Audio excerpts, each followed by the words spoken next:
आज सूरदास जी का प्रकट्य दिवस है।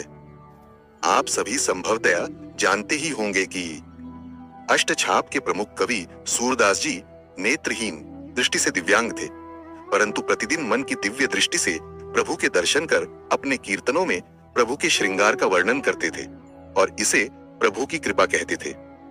एक बार श्री गुसाई जी स्वयं नाथ द्वारा पधारे, अतः सूरदास जी ने भी नाथ द्वारा जाने का विचार किया।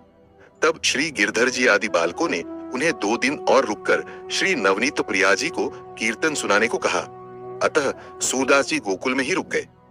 श्री गिरधर जी से तीनों बालकों श्री गोविंद राय जी, श्री बालकृष्ण जी और श्री गोकुलनाथ जी ने संशयवश कहा कि हम श्री नवनीत प्रिया जी को जो श्रृंगार धराते हैं, सूरदास जी वैसे ही वस्त्र आभूषणों का वर्णन करते हैं। आज कुछ ऐसा अद्भुत अनोखा श्रृंगार करें कि सूरदास जी पहचान ही नहीं पाए। तब श्री गिरधर जी ने कहा, सूरदास जी भगवदीय है और इनके हृदय में स्वरूपानंद का अनुभव है। तुम जो भी श्रृंगार करोगे वो उसी भाव का वर्णन अपने पदों में करेंगे, अतः भगवदीय की परीक्षा नहीं करनी चाहिए। तब तीनों बालकों ने कहा, फिर भी हमारा मन है, अतः हम अपना संशय दूर करने के लिए कल ठाकुर जी को अद्भुत श्रृंगार धराएंगे।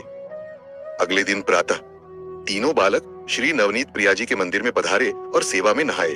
श्री ठाकुर जी को जगाकर भोग धरे। मंगल भोग सरे उपरांत ठाकुर जी को नहलाकर श्रृंगार धराने लगे।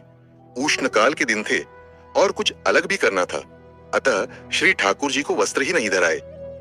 केवल मोती की 2 लड़ श्रीमस्तक पर, मोती के बाजूबंद, कटी किंकिणी नुपुर, हार आदि सभी मोती के तिलक, नकवेसर, कर्णफूल ही धराए।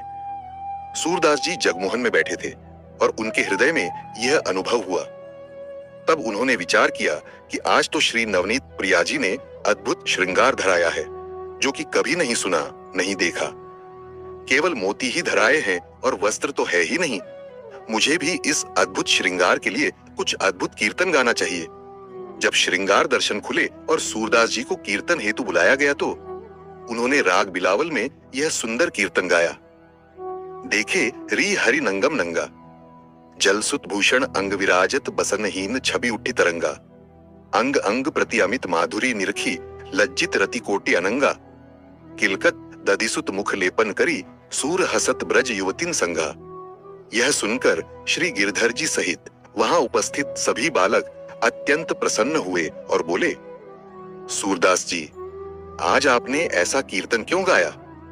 तब सूरदास जी ने विनम्रता से कहा, जैसा अद्भुत श्रृंगार आपने किया है वैसा ही अद्भुत कीर्तन मैंने रचित कर गाया है। सभी बालक सूरदास जी पर बहुत प्रसन्न हुए और कुछ दिन पश्चात श्री गिरधर जी सूरदास जी को लेकर नाथ द्वारा पधारे और श्री गुसाई जी को उस अद्भुत घटना का सविस्तार विवरण दिया। तब श्री गुसाई जी ने श्री गिरधर जी से कहा, सूरदास जी पर संशय नहीं करना चाहिए था। ये तो पुष्टि मार्ग के जहाज हैं, अतः इन्हें भगवद लीला का अनुभव 8 पहर होता रहता है और इसीलिए सूरदास जी श्री महाप्रभु जी के अत्यंत कृपा पात्र भगवदीय थे।